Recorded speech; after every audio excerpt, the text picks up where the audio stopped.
ሰላም እንዴት ናችሁ? የነጅሆም ኩኪንግ ቤተሰቦች ቤዛ ተከታታይ ድራማን ይዤላችሁ መጥቻለሁ። ላይክ፣ ሸር፣ ሰብስክራይብ በማድረግ እስከ መጨረሻው አብረውን ይቆዩ። ዛሬ እነ ቤዛ እነ ሱራፌል ሁላቸውም በጣም ደስ ብለዋቸዋል። በግፍ የተወሰደባቸውን ገንዘባቸውን አስመልሰዋል።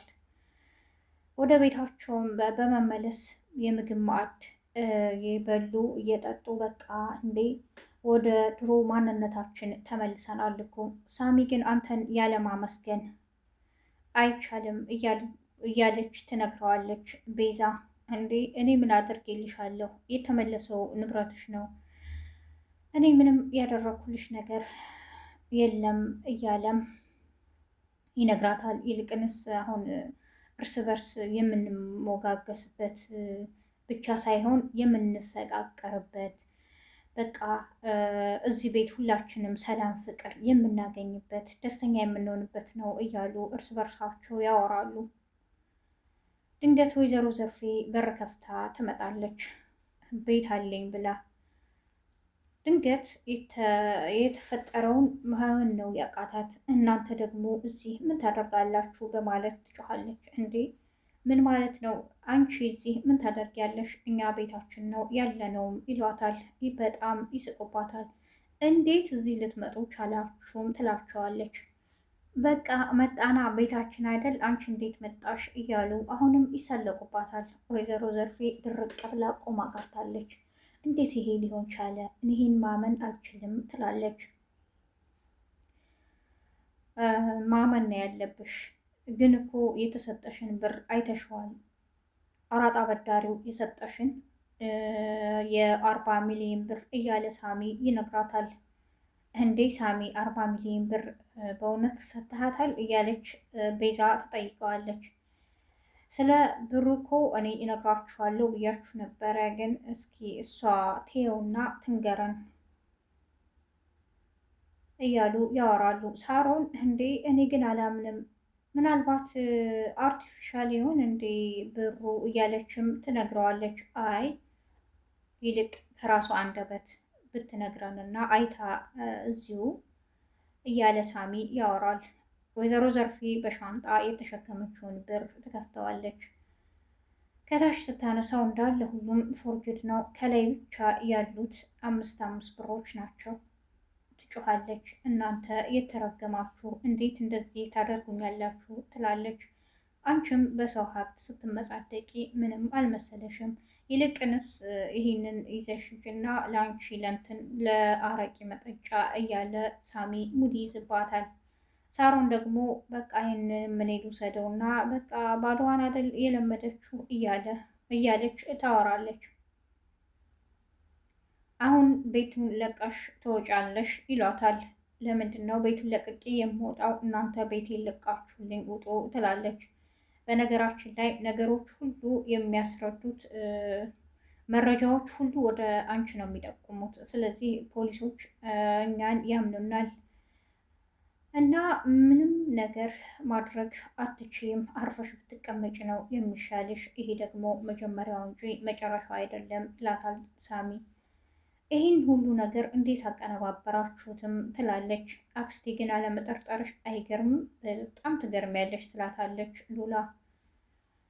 ሉላ እህቷ እንደዚህ ደስተኛ ሆና ስላየቻት በጣም ደስ ብሏታል። ብቻዋንም ታወራለች። የእህቴ ፈገግታ ተመልሷል። እህቴ እንደዚህ ሆነሽ ስላየውሽም በጣም ደስ ብሎኛል። ምናልባት ላጠፋሁት ጥፋት ክሼሻለሁ፣ ግን ይሄ ነገር ባይመለስ ቤታችሁ ብዙ ነገር በቃ እኔ የአእምሮ ጸጸት ይሆንብኝ ነበር እያለች ትነግራታለች። አሁን የምንደሰትበት ነው፣ ችግር የለውም ትላለች።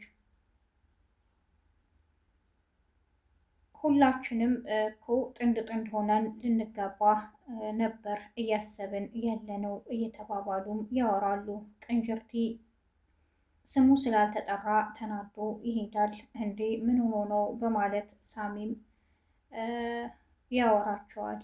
አይ ምናልባት ሁላችንም እያወራን ነበር ስለ ህይወት እና የሁላችንንም ስም ጠቅሰህ እሱን ስላልጠቀስክ ይሆናል ትለዋለች ቤዛ። ማማዬም እስኪ አብሬው ልሂድ በማለት በር ከፍታ ትወጣለች። ለመሆኑ ምን ሆነህ ነው ቅንጅርቲ? ሳሚ የእኛን ስም ስላላነሳ ደበረህ እንዴ? ትለዋለች። አዎ ይላታል። ግን እኮ እውነት አለው እያለችም ታወራዋለች።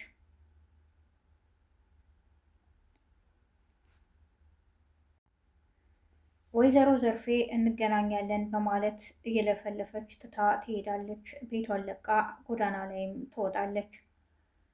እነ ሳሚ ቤት ቁጭ ብለው እንዲህ በዚህ ጊዜ እርግጠኛ ነኝ ያ ዶክተር ጋርና ሳሮን ጋር ይገናኛሉ መንገድ ላይ ቲጂ ጋር እያሉም ያወራሉ። ወይዘሮ ዘርፌ ወደ መንገድ ብቻዋን እያወራች ስትሄድ ድንገት ጥግ ላይ ዶክተር ቁጭ ብሎ ታየዋለች። እንዴ ዶክተር እዚህ ምን ታደርጋለህ? ትለዋለች። ምን አደርጋለሁ? ምን የማልገባው ጦስ አለ በአንቺ ምክንያት ይላታል። ለመሆኑ ያስጠጋኛል ብለሽ ሆን እንዲህ የመጣሽውም እያለ ይጠይቃታል። አዎ ትለዋለች። እኔም እንዳንቺ ተባረሬ ነው ያለሁት፣ ቤትም ምንም ንብረት ሁሉ የለኝም ይላታል። ወይዘሮ ዘርፌ በጣም ትደነግጣለች። እንዴት ይሄ ሊሆን ቻለ? ምኑ ወይዘሮ ዘርፌ ይላታል። እንዴ በአንድ ጀንበር ይሄን ሁሉ ነገር እንዴት ሊያደርጉ ቻለ? ያንተም ንብረት የኔም ንብረት በአንድ ጀንበር እኮ ነው ያጣ ነው እያለችም ትነግረዋለች። ይህን ሁሉ ያደረኩት አንቺን ከተዋወቅኩ በኋላ ነው። የዚህ ሁሉ ጦስ አሁን ተነስተሽ መሄድ ትችያለሽ ይላታል። ወይዘሮ ዘርፌ በጣም ግራ ገብቷታል። እነ ሳሚ ደግሞ ቤቱን ብቻ አይደለም የወሰድነው ሙሉ ንብረታችንን ወስደናል፣ መኪናዎቹንም በስማችን አዙረናል ይሏታል። ይህኔ በጣም አበደች። እንዴት ሊሆን ቻለ? እንዴት ትላለች። ምንም እንዴት ሊኖረው አይችልም። ንብረታችንን ቀማሽን በግፍ እኛ ደግሞ እንዴት ማስመለስ እንዳለብን አሳየንሽ፣ መልሰን የራሳችን አድርገነዋል ይሏታል። ሽብሩ አሁንም ሉሲን ይፈልጋል። መንገድ ላይ ሳሮንን ያገኛታል። ሳሮንን ስለ ሉሲ ይጠይቃታል። አላውቅም ትለዋለች። ግን አያቷ ጋ ናት እያለችም ትንሽ ታወራለች። እሺ በቃ አሁን አውቄያለሁ ችግር የለውም ይላል ብቻውን። ሳሚንም መንገድ ላይ ያገኘዋል።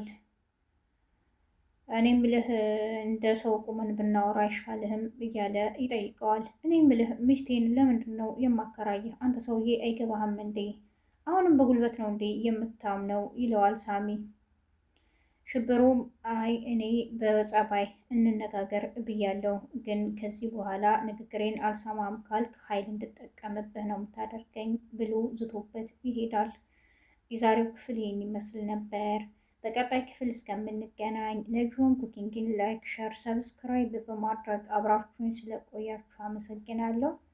አሁንም አዲስ የምትመጡ ቤተሰቦች ነጅሆም ኩኪንግን ላይክ፣ ሸር፣ ሰብስክራይብ ያድርጉ። መልካም ቀን ባይ